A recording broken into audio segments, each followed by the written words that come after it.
Mes bien-aimés, bonjour à chacun. Que le Seigneur vous bénisse abondamment. Je vous félicite, premièrement, d'avoir fait lancer le défi de gratter la vie de l'autre puis venir jusqu'ici. Là. Hein? Il y en a des gens qui pensent encore qu'ils sont faits en sucre, en sel. Ils ont peur de fondre devant la pluie. Là. Mais racontez-les pas, là. Bon, ce matin, mes bien-aimés, on va continuer notre exploration dans le livre des Actes. Quel beau livre, hein? Notre pasteur m'avait donné quelques versets à transmettre aujourd'hui. Puis j'étais tellement enthousiasmé avec le texte qu'il est en train de lire tous les chapitres là aussi. Mais ma femme était là comme une sentinelle autour de moi. Puis il m'a dit, Antonio, c'est pas ça. Chance que j'ai une femme, hein? Sinon, je vous serais gardé pour 3 heures ici, bien assis, en train d'étudier le livre des Actes. Alors, si le message est court ce matin, vous irez le dire merci à ma femme. OK?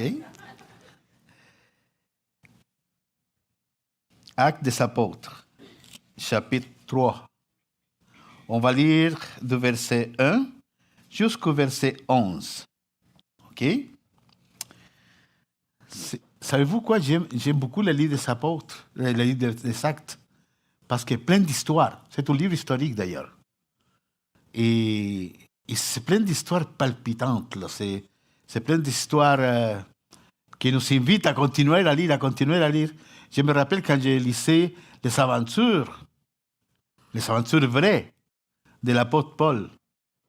Et il se réveillait en moi un désir missionnaire, pas à peu près.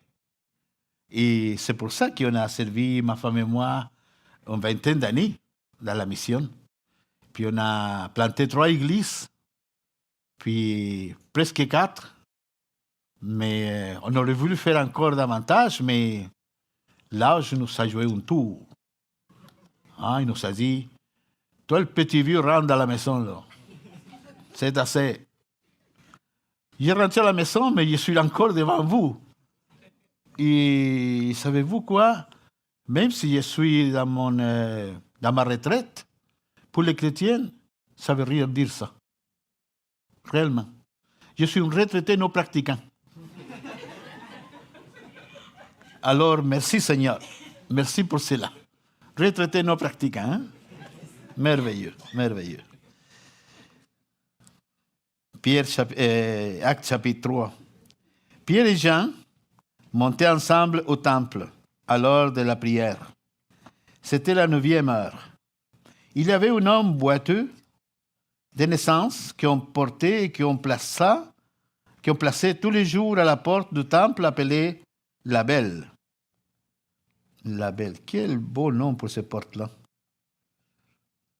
La Belle. En espagnol, ça veut dire hermosa.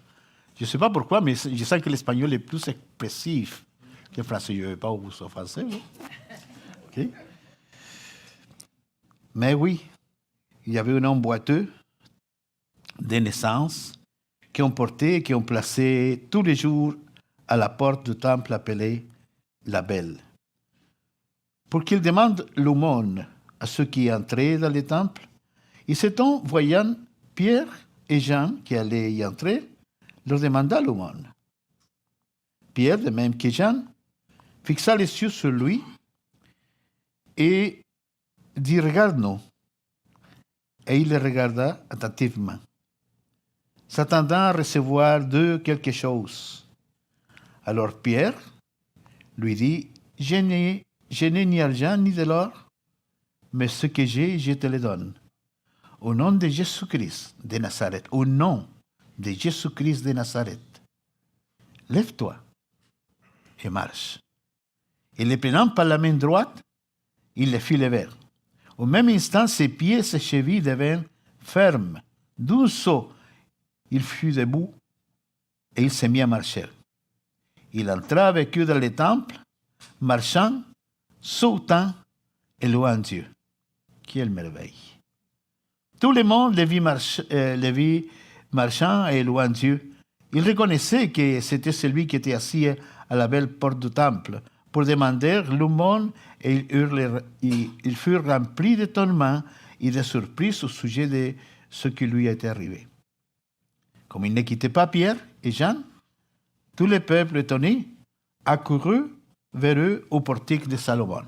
Prions le Seigneur. Père Céleste, merci pour cette portion de ta parole. Merci Seigneur pour tous les détails que présente ce petit texte.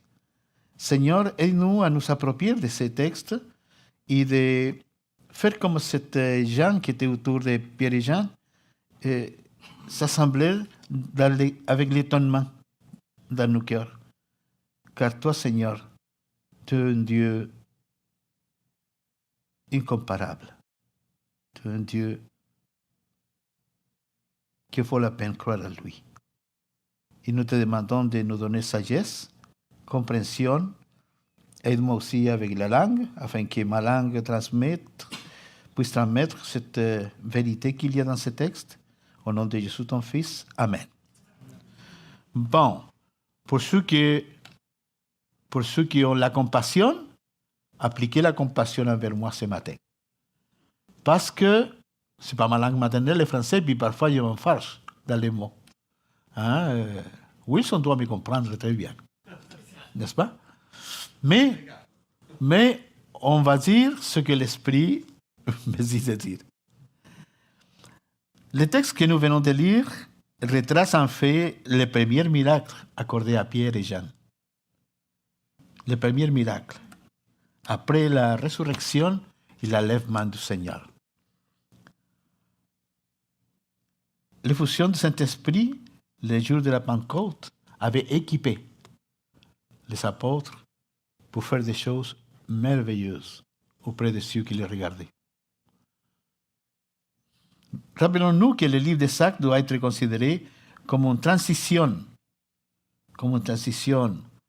entre le ministère de Christ sur la terre et celui de l'Église, guidée par la puissance du Saint-Esprit.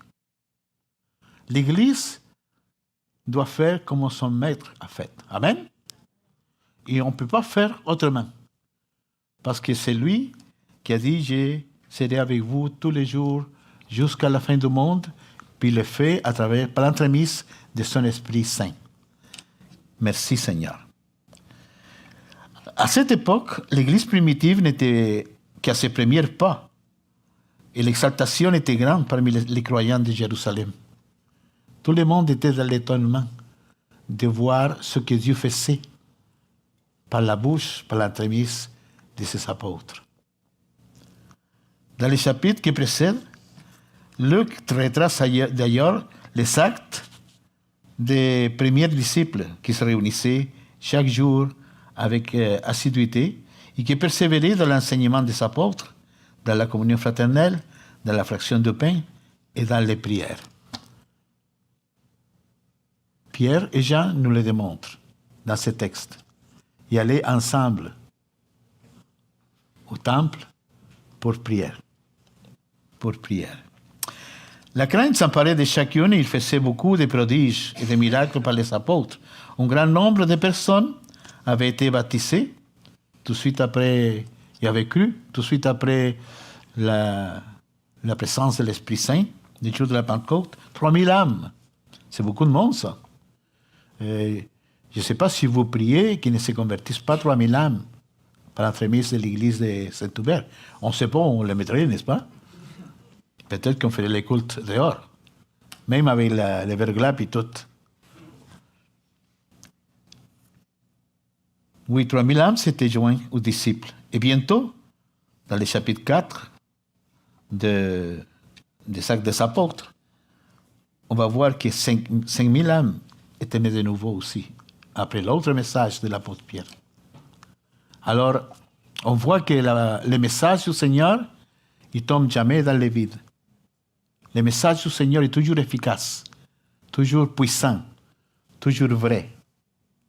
Et le Seigneur les avait dit quelque chose aux apôtres, les a dit en Acte 1:8, il a dit, vous recevrez une puissance le Saint-Esprit survenant sur vous. Et vous serez mes témoins à Jérusalem, dans la Judée, dans la Samarie et jusqu'aux extrémités de la terre. Frère bien-aimé, Wilson, sa femme, puis d'autres, puis moi, on vient des extrémités de la terre. On vient de l'extrême sud. Il n'y a plus rien par là, de l'autre bord. Il y a juste l'Antarctique. Puis si nous parlons du Canada, vous êtes dans l'extrémité nord. L'autoroute finit là. Trump peut laisser. OK? Frères bien-aimés, quel résultat? Imaginez l'enthousiasme, le frénésie, la joie qui habitait les Juifs quand ils ont vu toutes ces merveilles que Dieu faisait le jour de la Pentecôte et aussi maintenant à la porte du temple, à la porte de la belle. Quelle belle expérience, n'est-ce pas? Frères bien-aimés, c'était un temps de réveil, un temps où les premiers disciples découvrirent avec un cœur pleinement disposé les messages de l'Évangile, la clé du royaume des cieux, la clé du ciel. Souvent, on fait un dessin de pierre avec un paquet de clés à côté de lui. Là. C'est pas ça pantoute. C'était une bonne intention catholique, là, mais c'est un mensonge. Il y avait juste une clé, pas un paquet de clés. Vous avez déjà vu cette caricature de Pierre avec un paquet de clés dans la main? C'était juste une clé. Puis c'est quoi la clé? L'annoncement de l'évangile de Christ. C'est celle qui ouvre la porte du ciel pour qu'on puisse passer par Christ, avec Christ, jusqu'à l'éternité. Amen? Quel job l'a donné Dieu à Pierre, Et pourquoi est-ce qu'il a donné ce job à Pierre? Parce que Pierre était quelqu'un. Il parlait vite. Il y avait quelque chose à dire tout le temps. Même à un moment donné, il a dit, Seigneur, tu ne mourras pas comme ça. Le Seigneur le regarde et lui dit, éloigne-toi de moi, Satan. Il avait mis les pieds dans le plat assez raide, mais le Seigneur l'a pardonné. S'il y a quelqu'un à qui Dieu a pardonné, à maintes reprises, c'est à Pierre. Parce que Dieu, le Seigneur, il voyait en Pierre un potentiel qu'il voit en nous, dans nos jours. Le croyez-vous comme ça? Oui. Ils vont arrêter le Seigneur au Gethsemane, ou dans les jardins d'Olivier, au Gethsemane. Ils vont arrêter le Seigneur. Le Seigneur, il dit, qui vous cherchez? À Jésus, c'est moi. Puis tous les disciples qui étaient avec lui, ils ont fait plop. Il s'est rendu comme ça, si facilement que ça. Puis il vient les prendre, les gens, avec des bâtons, avec des épées, puis tout le kit. Et Pierre, il sort un couteau. Il fouac! Par casualité, là, il a coupé l'oreille. Le coup n'allait pas pour l'oreille, là. Lui, il le voulait en plein milieu, là. Les deux oreilles en même temps.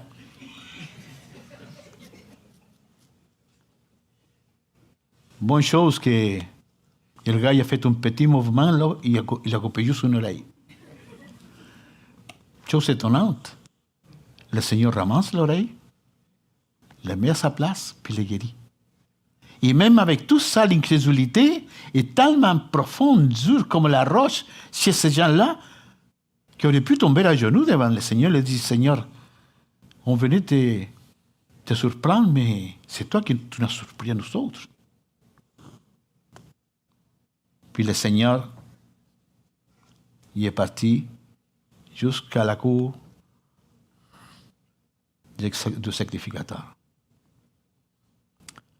Pierre l'a suivi. C'est bien Pierre qui parle ici, le chapitre 3. Il l'a suivi. Le Seigneur l'avait averti.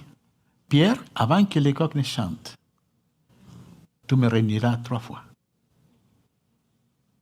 Puis c'est ça exactement qui est arrivé avant qu'il lui rende à la cour. Un petit peu dissimulé, là. Avant qu'il rentre à la cour, où est-ce que je souhaitais avec ce bourreau. Il a nié 3 fois. Puis tout d'un coup, les coqs chantent.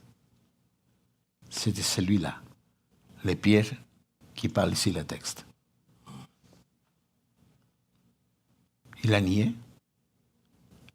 Il a passé à l'action avec la violence, car le Seigneur était un Dieu d'amour. Même quand le Seigneur est mort, Pierre est totalement découragé, qu'il dit, OK les gars, on va prendre nos filets, là, puis on va aller à la pêche. C'est fini cette affaire-là. Il y avait un peu d'incrédulité, Pierre. Allons-y, allons reprendre la job, là. On était assez longtemps avec Jésus, là, on va aller reprendre la job. Quand il a dit ça, le Seigneur, il vient devant Pierre. Il vient à la pêche à la place de Pierre. Puis il remplit sa barque. Le Seigneur, quand il met les yeux sur quelqu'un, il ne se trompe pas. Amen? Lui avait mis les yeux sur Pierre, et lui ne se trompait pas. Pourquoi Pierre avait fait toutes ces choses-là? Parce que l'Esprit de Dieu n'était pas encore sur lui. Nous, humainement, on peut faire n'importe quoi pour plaire à Jésus. Mais si on ne le fait pas par l'Esprit, tous nos bonnes œuvres, ça vaut zéro. Mais bien aimé,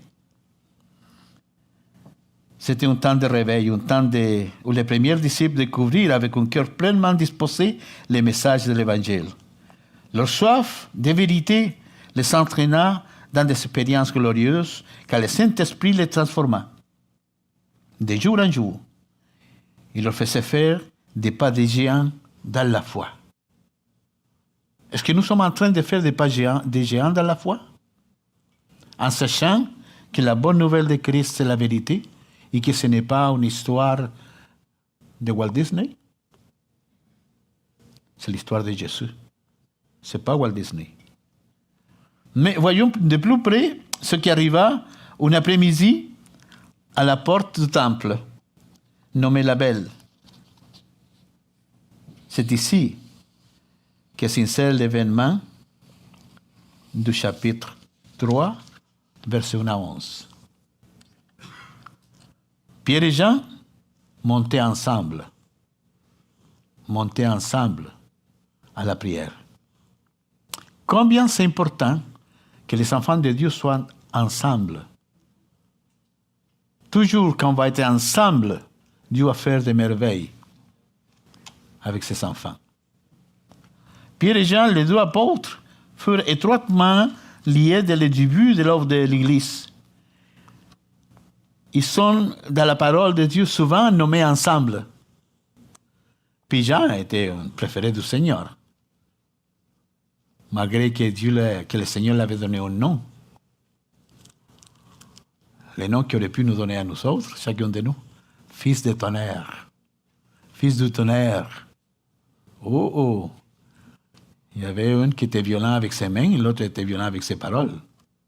Mais Dieu ne prend pas garde à ces choses-là, puis il utilise 2 vies imparfaites pour faire des choses parfaites. Béni soit le Seigneur. Bien-aimé, Pierre était connu au début de son ministère. Il avait aussitôt laissé les filets pour suivre le Messie. Il avait reçu 3 appels de Jésus à devenir son disciple.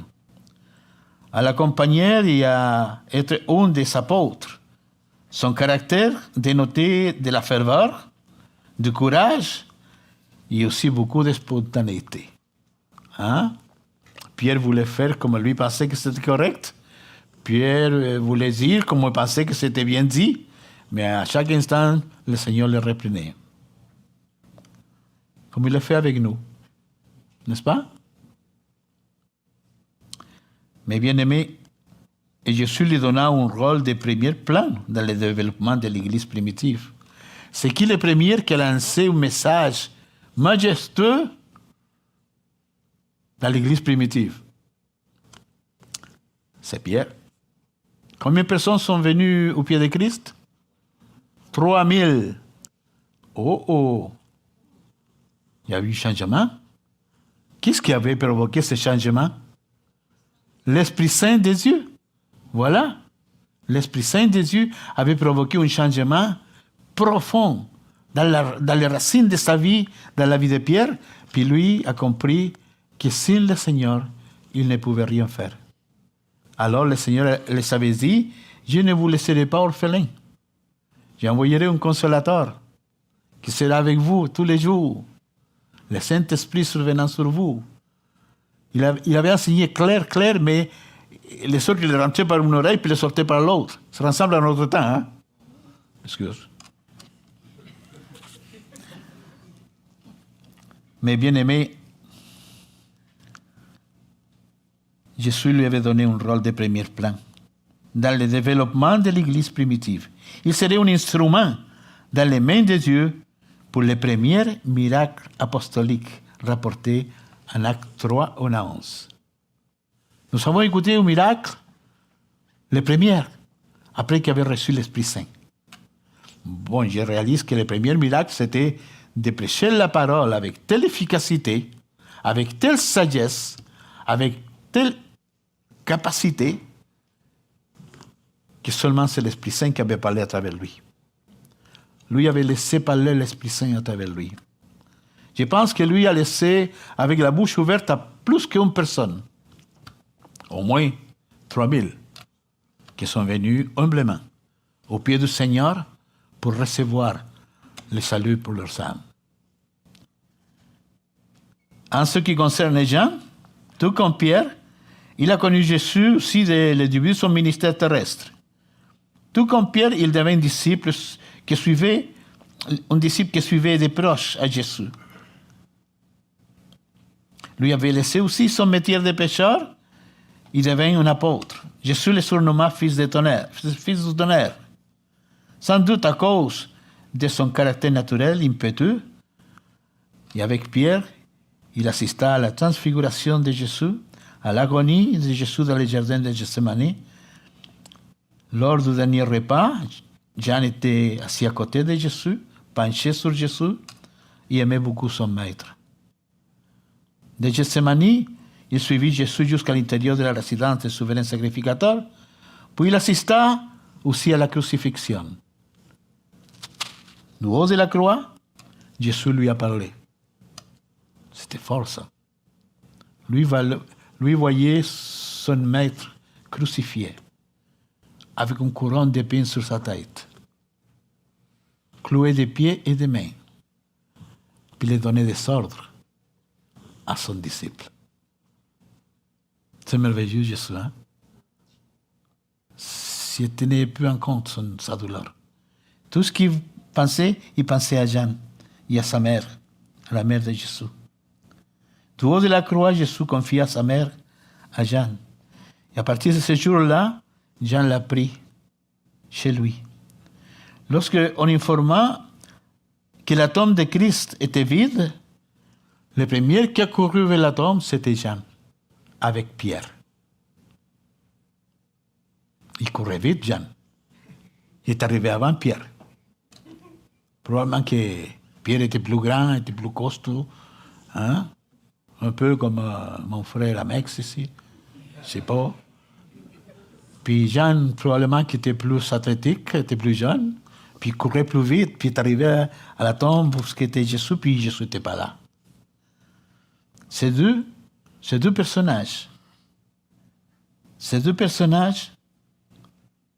ont vu que Jésus était réellement vivant.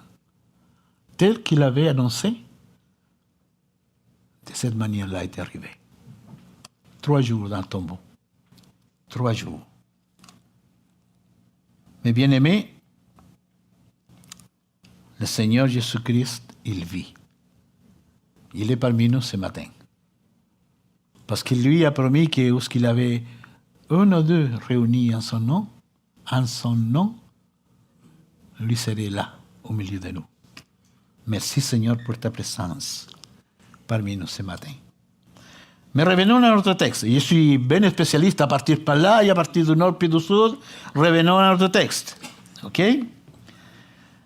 Pierre et Jean montaient ensemble au temple à l'heure de la prière. L'heure de la prière, c'était à 9 heures. Ce qui signifie pour nous, dans notre horloge, à 3 heures de l'après-midi. Il faisait beau. Il n'y avait pas de verglas. OK? Personne grattait les vitres de ses lunettes pour passer. Tout le monde voyait clair. Alors, là, on voit l'unité de ces deux apôtres. Il semble que l'unité de ces deux apôtres était réellement très forte. Moi, je ne sais pas de quoi ils parlaient pendant qu'ils allaient au temple, mais ils montaient. Ils montaient vers le temple. Parce que le temple était sur la colline. OK? Puis ils parlaient, je ne sais pas, en se rappelant du Seigneur, en se rappelant de ses miracles. Je ne sais pas de quoi ils parlaient. Vous non plus, parce qu'il ne dit pas la parole. Mais une chose, on sait de cette colline. C'est une colline spéciale où était bâti le temple. C'est la colline, pas comme les autres. Savez-vous qu'est-ce que veut dire Jérusalem? C'est deux mots. Jéru-Shalom. Jéru-Shalom. Monte de paz. Montagne de paix. Et c'est là, dans ces montagnes-là, où Abraham avait offert son fils devant le Seigneur. Et c'est là, dans cette montagne, où a commencé le miracle de la foi. C'est pour ça qu'on dit que notre père de la foi, c'est qui? Abraham, voilà. Abraham. Est-ce que Dieu demande quelque chose de toi que tu vas nier devant Dieu? Non. Pour moi, c'est non. Je ne sais pas pour vous. Mais il n'y a rien dans ma vie que Dieu peut me demander que je ne donnerai pas au Seigneur, parce que lui a un prix grand pour quelqu'un qui agit par la foi. Par la foi. Et qu'est-ce qui est arrivé ici à la porte La Belle, à la porte du temple? Il est arrivé quelque chose, un pas de foi, incroyablement beau. Comme ça, l'unité de ces deux apôtres était réellement très forte. Et leur amitié ne datait pas d'hier. Et ils avaient vécu ensemble avec Christ des événements marquants, de gloire, de souffrance, et ils étaient parfaitement unis dans ce même esprit, dans ce même sentiment, dans ce même cœur, dans ce même amour pour leur Sauveur. Il n'y avait rien dans la vie, il n'y avait rien dans ce monde qui pouvait faire changer à Pierre et à Jean de faire ce que Dieu les demandait. Leur fidélité, c'était clair. Pierre et Jean avaient l'habitude de se retrouver dans le temple à l'heure de la prière, à 3 heures dans notre cadran. Pour les Juifs, les jours commençaient à 6 heures du matin. Alors, la 9e heure, c'était 3 heures de l'après-midi pour nous. Remarquez ici la constance, la fidélité et la ponctualité de ce son. Parce qu'il y avait 3 moments de prière dans la journée au temple. Il y avait à 9 heures, à midi, il y a 3 heures. OK? Mais les autres, y allaient à ce moment-là à 9 heures. Puis qu'est-ce qu'on trouvait à la porte du temple? Ils ont trouvé quelqu'un que ça faisait longtemps qu'il était là. Et lui était un boiteux. Mais le mot hébreu est plus fort qu'une personne qui marche en boitant. C'était une personne qui ne pouvait pas marcher du tout. Pourquoi on le sait? Parce que le texte de la parole de Dieu nous dit ici qu'on allait les placer où ce que vous devez demander le monde. Il ne pouvait pas aller par lui-même. Les gens allaient les placer là pour qu'il demande l'aumône. OK? Puis demander l'aumône à ceux qui rentraient dans le temple. Ah, c'était un boiteux intelligent. Parce que les gens, quand ils vont au temple, ils vont avec un cœur disposé à adorer à Dieu, à donner dans les bancs des offrandes. Puis probablement que quelqu'un sortait un petit peu de qu'est-ce qu'elle met dans les bancs des offrandes, puis les donnait au boiteux. On ne sait pas. Ils sont en train de spéculer, là.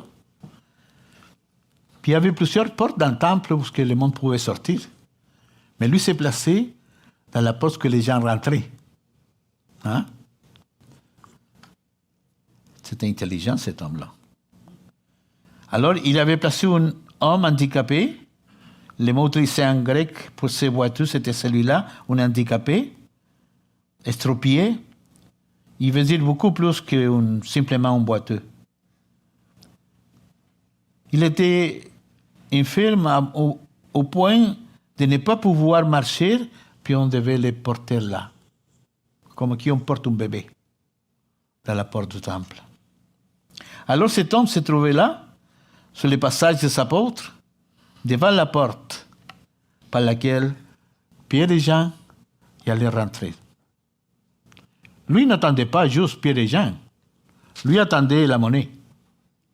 D'accord? Lui s'attendait vraiment à avoir un bénéfice matériel à la porte du temple. Il ne cherchait pas non plus un bénéfice spirituel. Parce qu'il ne pouvait pas rentrer dans le temple par ses moyens. Alors, il se tenait juste à la porte. Probablement qu'il écoutait les cantiques dehors. Comme moi, je l'écoutais les cantiques dans une église une fois, qui m'attirait beaucoup l'attention quand j'étais paralysé par le monde, paralysé par Satan. J'ai passé par la porte d'une église, j'écoutais les cantiques, puis je me dis, waouh, que c'est beau. C'est comme ça à peu près que j'étais assis à la porte du temple, cet homme.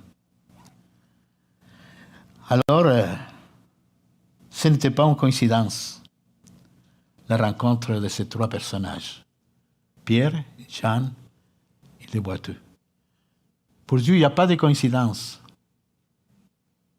Quand j'ai amené la première âme au pied de Christ, ce n'était pas une coïncidence. C'est Dieu qui me pourvoyait l'opportunité pour annoncer l'Évangile. Dans nos vies, il n'y a pas de coïncidence. Ah, ou casualité. Oh, regarde. Quelle coïncidence? Non, non, non. Dieu programme notre vie dans sa sagesse, dans sa toute-puissance, dans sa capacité éternelle qu'il lui a pour gérer chacune de nos vies. Le Seigneur savait exactement qui allait venir ce matin au temple et qui n'allait pas venir. Savez-vous? Le Seigneur n'agit pas par des affaires de casualité. Mes amis, là, quand Pierre y passe, il s'en va, ils ont monté vers la montagne où était le temple, et il trouve ces boiteux. Et il les regardait attentivement, les boiteux les regardaient attentivement. Okay? Après que Pierre lui a parlé. Mais avant, tout ce que les boiteux avaient, il y avait la main tirée comme ça. Probablement la main droite. Hein? J'ai vu rarement quelqu'un qui demande du monde avec la main gauche. La main droite. Puis regardez s'il venait encore du monde en arrière. Là. Okay? C'était sa business. Là. OK? Puis quand Pierre s'approche, il voit Pierre et Jean qui allaient entrer, leur demanda l'aumône. Pierre, de même que Jean, fixa les yeux sur lui. Ils ont démontré un intérêt particulier. Savez-vous, quand on parle le plan de salut avec les gens, on ne regarde pas ailleurs. Ce serait vraiment stupide. Hein? Hey, le Seigneur, là, il est venu sur la terre pour nous sauver. Là. Puis, nous, on regarde dans les yeux de la personne. Pas vrai? C'est là que s'établit la bonne communication avec les gens qui sont dans le besoin. Pierre, il a fait de la même chose. Pierre et Jean, ils ont fait de la même chose. Il a fixé les yeux sur lui. il a dit, regarde-nous. Et il les regardait, attentivement, s'attendant à recevoir d'eux quelque chose. C'est le verset 5 de notre texte. Alors Pierre lui dit, je n'ai ni de l'argent, ni de l'or, mais ce que j'ai, je te le donne. Au nom de Jésus-Christ de Nazareth, lève-toi et marche. Je pense que si cet homme-là, il aurait ramassé un paquet comme ça d'argent, il n'aurait pas pu payer un médecin dans cette époque-là pour qu'il puisse l'aider à guérir sa maladie, puisqu'il était né comme ça. Puis quelqu'un qui naissait comme ça dans cette époque-là, mourrait comme ça. Mais Pierre, parce que l'homme était avec la main comme ça pour recevoir quelque chose, il le prenant par la main droite, il le fit lever. Moi, je pense que Pierre était assez grand. Probablement ici comme la stature de Michel. Là. Parce qu'il l'a pris par la main, il le leva. L'homme ne s'est pas levé tout seul. Là. Il dit ici dans la parole, le prenant par la main droite, il le fit lever. Et au même instant, ses pieds et ses chevilles devinrent fermes. D'un saut, il fut debout et il s'est mis à marcher. Gloire à Dieu. Gloire à Dieu. Je connais quelqu'un qui m'a pris par la main droite et qui m'a levé pour que je marche avec Jésus. Pour moi, c'était impossible de marcher avec Dieu. Mais cet homme-là, qui m'a formé dans la vie chrétienne, m'a discipulé. Il m'a pris par la main droite. Il m'a levé, puis il m'a dit, maintenant, Antonio, on marche avec le Seigneur. Alors, quand ses chevilles devinrent fermes, d'un saut, il fut debout et il s'est mis à marcher. Imaginez-vous l'étonnement de cet homme-là. Je marche, là. Je marche. C'est le cadeau le plus précieux qu'il aurait pu recevoir dans toute sa vie. Amen. Parce que c'était comme si son baluchon était plein de monnaie. C'était enrichi en Jésus-Christ par cette expérience de miséricorde divine. Et il entra avec eux dans le temple par première fois.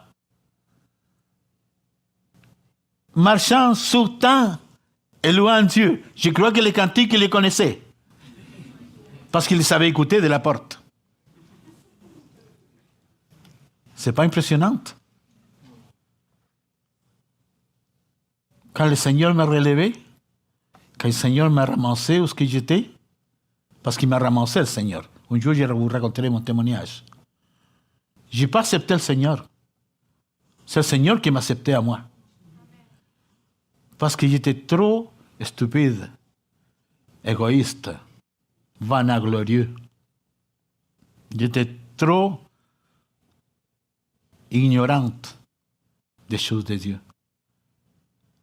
C'est le Seigneur qui a fallu qu'il me ramasse. C'est lui qui a eu pitié pour moi. De la même façon que le Seigneur a eu pitié pour cette boiteux,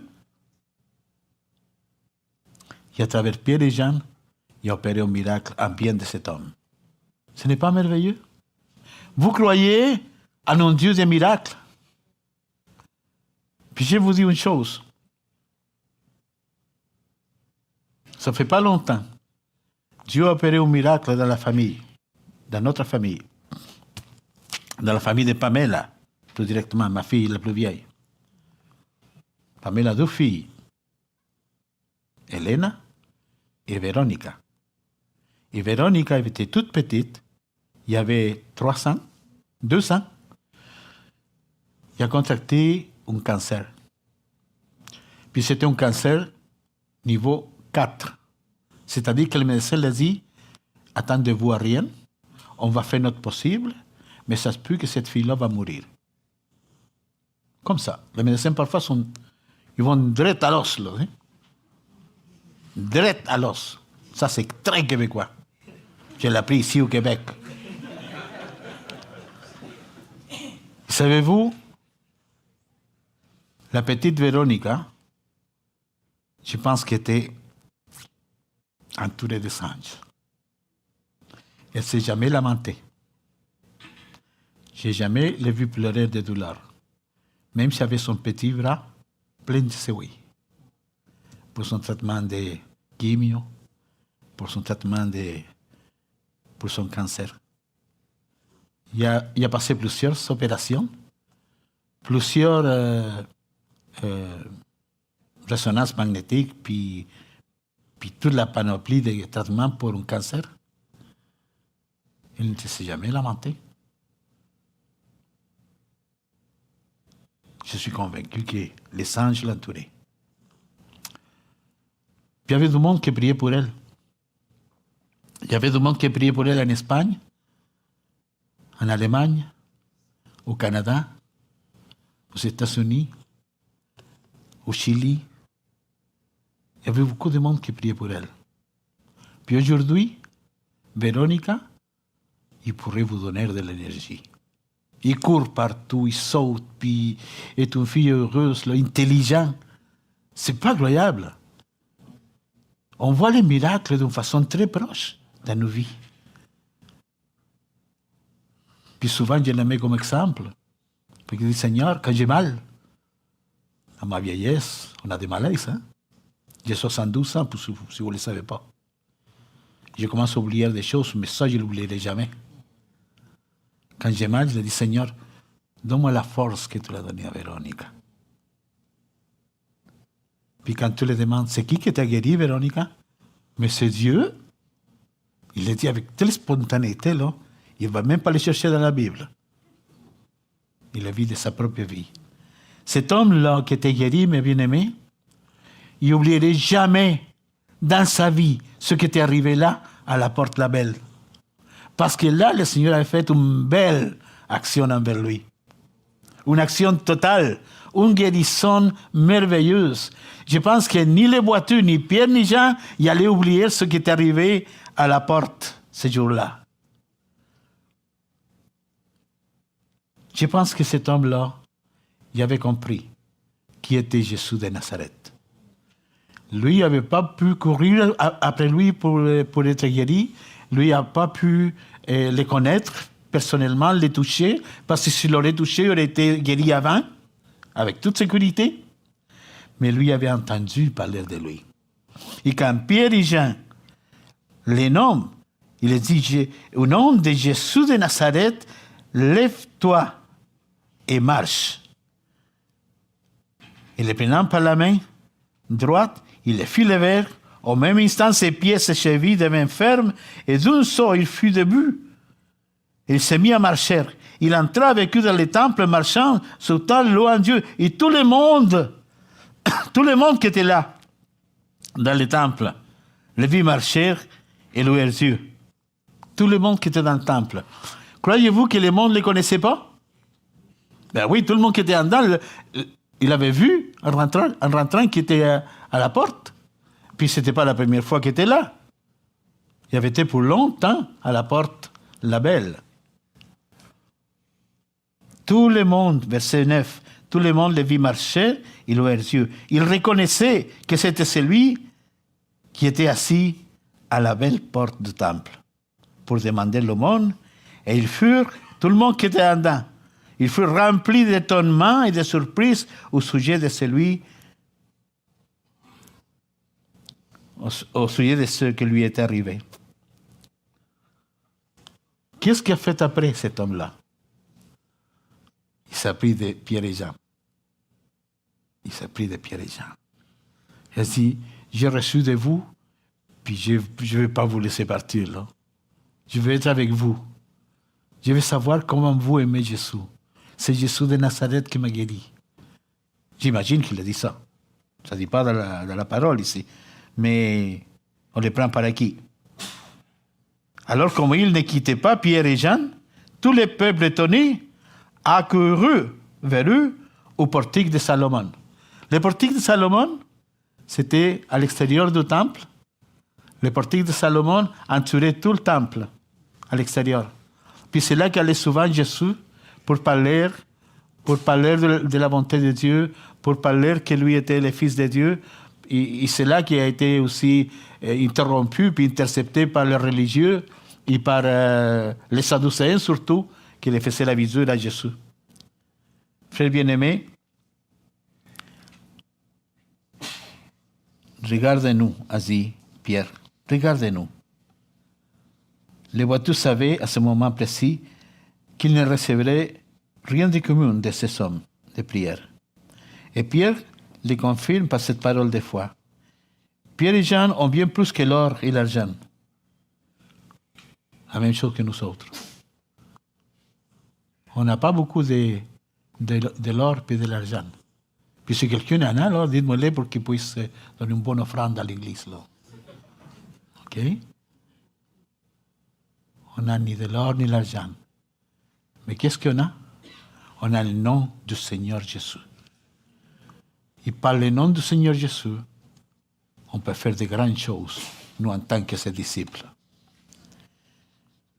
Bien-aimés, ce nom puissant qui donne accès à toute bénédiction divine, Pierre savait la valeur de ce précieux nom. Pierre le savait. Les boiteux, il venait juste de le savoir. Nous le savons aussi. Qu'au nom du Seigneur Jésus, nous avons le pouvoir pour pouvoir obéir à Dieu, pour pouvoir imiter Jésus, pour pouvoir marcher par l'Esprit et pour pouvoir être utile dans l'Église du Seigneur. Amen. Mes bien-aimés, ce nom, Christ, l'a donné à tous ses enfants. Il leur dit, selon Jean 14, 14, il a dit, si vous demandez quelque chose à mon nom, je le ferai. Si vous demandez quelque chose à mon nom. Qu'est-ce que ça veut dire à mon nom? Selon ma volonté. Pas notre volonté, mais sa volonté. Et ça, c'est très important. Quand Pierre et Jean l'ont dit à ces boiteux, au nom de Jésus-Christ de Nazareth, lève-toi et marche, Pierre avait quelque chose dans sa pensée. Christ aurait fait la même chose que nous voulons faire pour te guérir. Au nom de Jésus. Pas au nom de Pierre, pas au nom de Jean, mais au nom du Seigneur Jésus. Ce nom glorieux, on le chante, hein? C'est un nom glorieux, celui du Seigneur Jésus. Et ce boiteux a reçu la bénédiction, la guérison totale, et nous le voyons dans les versets 7 et 8, il s'attendait à recevoir un peu d'argent, mais il a reçu plus que l'argent. Il a reçu la guérison totale de son corps, lui permettant de retrouver sa dignité, une vie d'un homme normal. Désormais, il n'avait plus besoin de demander l'aumône. Que fut sa réaction? Il s'est attaché à Pierre et à Jean. Sûrement qu'il est devenu plus tard un disciple du Seigneur.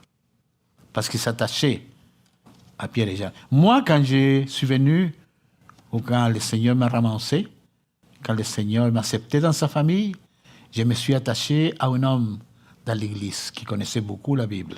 Ce n'était pas le pasteur. Il y avait trop d'ouvrages, le pasteur. Il y avait trop de choses dans sa vie. C'était un homme très occupé. Je me suis accroché au concierge, le poste le plus bas de l'église. Oh, mais mon frère Célestin, comment il connaissait la Bible. Lui était spécialiste à faire du ménage. Puis il m'a aidé à faire le ménage dans mon cœur.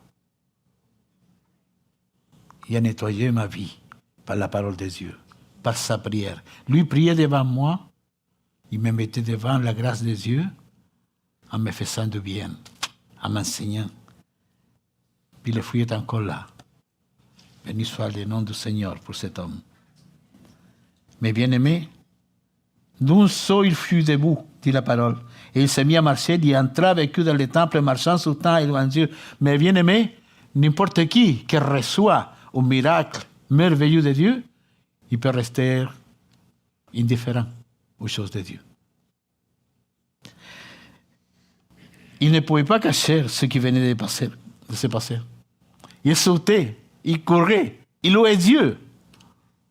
C'est ça qui arrive avec quelqu'un que Dieu le fait une merveille de miracles comme celui qu'il lui a reçu. Est-ce que tu as reçu des miracles de la part de Dieu?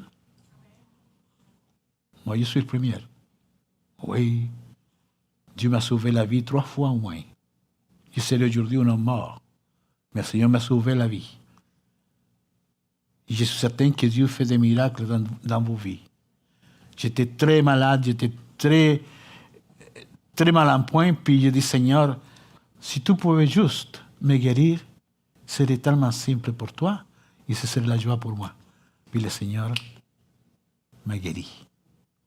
J'ai fait cette prière-là dans un avion. J'étais malade à mourir, là. Mais le Seigneur m'a fait grâce. Et je suis certain que le Seigneur, il vous a fait grâce dans votre vie. Vous n'êtes pas ici pour rien. Vous n'êtes pas ici en train d'écouter ça pour rien. Dieu veut parler à nos cœurs à travers sa parole, et sa parole ne retourne jamais vide. Alors Dieu nous a fait grâce, et Dieu a... Mais nous sommes un miracle de Dieu. Comment ça que je ne vous connaissais pas avant? Puis aujourd'hui, je vous parle avec amour, comme si je vous serais connu toute ma vie. Mais bien aimés,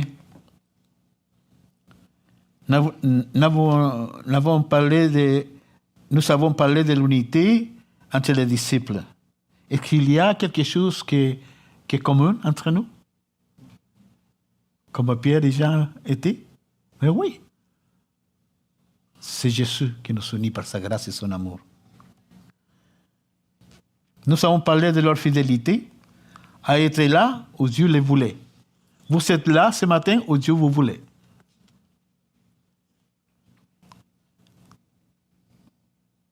Nous avons vu la puissance de Jésus et la guérison totale de cet homme qui était très vulnérable, pauvre, misérable, comme nous avons été sans Jésus-Christ dans nos vies. Nous avons remarqué la joie et le témoignage d'un pauvre homme, assis à la porte la belle, qui a réveillé tout un temple. Amen. Hey, lui était à la porte, là. Hey, lui demandait l'aumône. Mais oui, c'est lui, hein. Mais oui, c'est lui. Mais oui, c'est lui. Tout le monde l'a prouvé. C'était bien lui. Je m'imagine Pierre et Jean se regardant tous les deux, puis... Hein? Le Seigneur est vivant.